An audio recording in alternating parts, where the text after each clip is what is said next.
Salam saudaraku, selamat pagi, semoga kita semua dalam keadaan sehat dan penuh sukacita dalam Tuhan. Marilah kita menggunakan waktu sejenak untuk berdoa, membaca dan merenungkan firman Tuhan sebagai sumber kekuatan, inspirasi dan motivasi bagi kita hari ini, Rabu 20 Oktober 2021. Sebelumnya mari kita berdoa. Bapa di sorga, kami bersyukur atas hari yang indah ini, hari yang penuh harapan. Kami akan merenungkan firman-Mu. Kiranya Roh Kudus menerangi hati dan pikiran kami, agar kami sungguh memahami firman-Mu. Dalam nama Tuhan Yesus Kristus kami berdoa. Amin. Firman Tuhan yang menyapa kita di pagi ini, 2 Tesalonika 3 ayat 5. Kiranya Tuhan tetap menunjukkan hatimu kepada kasih Allah dan kepada ketabahan Kristus. Demikian firman Tuhan.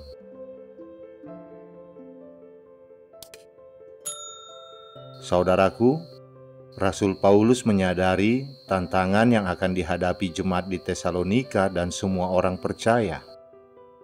Benih itu tidak hanya ditabur, tetapi setelah tumbuh harus juga dirawat dan dipelihara hingga menghasilkan buah. Maka iman jemaat Tesalonika yang telah bertumbuh dalam iman kepada Tuhan Yesus harus juga dipelihara. Benih itu bisa tumbuh, namun harus tumbuh di tanah yang baik. Iman kita bisa mati jika kita menerima firman seperti benih yang jatuh di semak duri, di jalan maupun di bebatuan.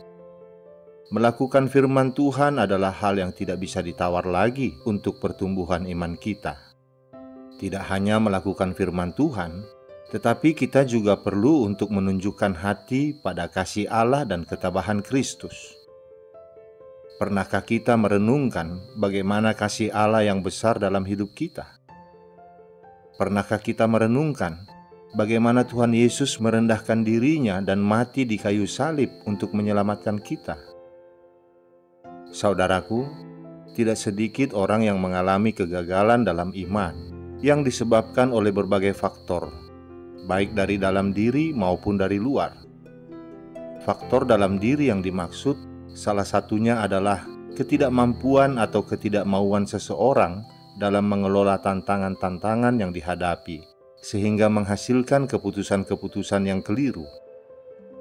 Saudaraku, selama perang saudara di Amerika, perdagangan kapas dilarang.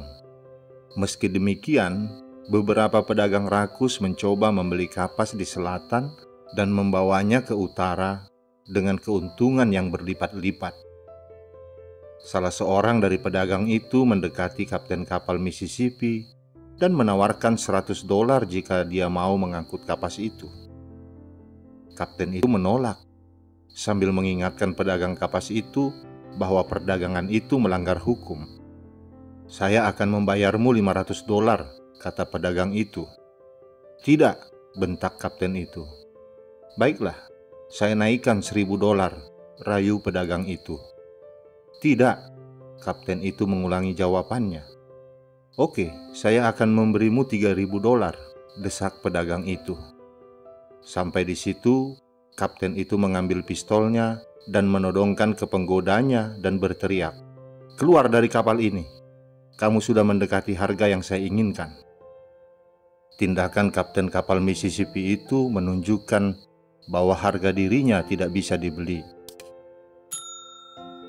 Saudaraku, keberhasilan dalam iman tidaklah mudah, karena dalam kenyataannya banyak yang gagal atau mengundurkan diri.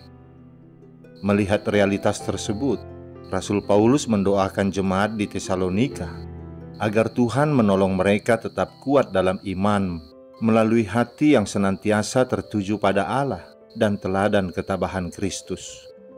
Doa tersebut menjadi penguat bagi jemaat Tesalonika dan semua orang percaya. Harus disadari, dengan beriman kita belum tentu lepas dari tantangan, beban hidup, bahkan cobaan. Justru terkadang semakin kita beriman, semakin kita mengalami banyak tantangan. Namun doa Rasul Paulus ini mengingatkan kita bahwa ada Tuhan yang akan menolong kita menghadapi semua itu. Yang terpenting adalah kita bersedia memohon pertolongan Tuhan, membuka hati untuk menerima tuntunannya, dan setia meneladani ketabahan Kristus. Saudaraku, setiap orang memiliki tantangannya masing-masing di tengah aktivitas dan pekerjaannya. Oleh karena itu, persoalannya bukanlah tantangan-tantangan yang ada, tetapi pada sikap hati dan kemauan kita untuk menghadapinya. Apapun tantangan dan cobaan yang kita hadapi, kiranya hati kita tetap tertuju kepada Allah dan ketabahan Kristus. Dengan hati yang tertuju pada kasih Allah dan ketabahan Kristus, kita akan selalu mengingat betapa besar kasih Allah dalam memelihara kita. Ia sanggup menolong kita dalam situasi sesulit apapun. Kita juga akan selalu mengingat bagaimana Kristus dalam ketabahannya sanggup melewati dan memenangi penderitaan. Tentu dengan doa dan pertolongan Tuhan, iman kita menjadi hidup dan akan mampu bertahan. Amin, kita berdoa. Bapa di sorga, kami bersyukur atas firman-Mu ini, yang mengingatkan kami saat kami menghadapi tantangan dan cobaan dalam hidup. Kiranya hati kami tertuju kepada kasih-Mu dan kepada ketabahan Kristus, sehingga kami tidak melupakan kasih setia-Mu kepada kami, dan meyakinkan hati kami bahwa Kau akan menolong kami, bahwa Kristus juga telah melewati itu semua, dan kami anak-anak-Mu juga akan Kau sanggupkan melewatinya.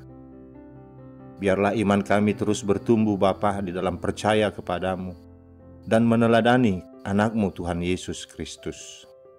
Terima kasih Bapa, berikan kami kekuatan untuk melakukan semua itu. Dalam nama anak-Mu Tuhan Yesus Kristus kami berdoa. Amin. Selamat beraktivitas saudaraku. Tuhan memberkati. Salam.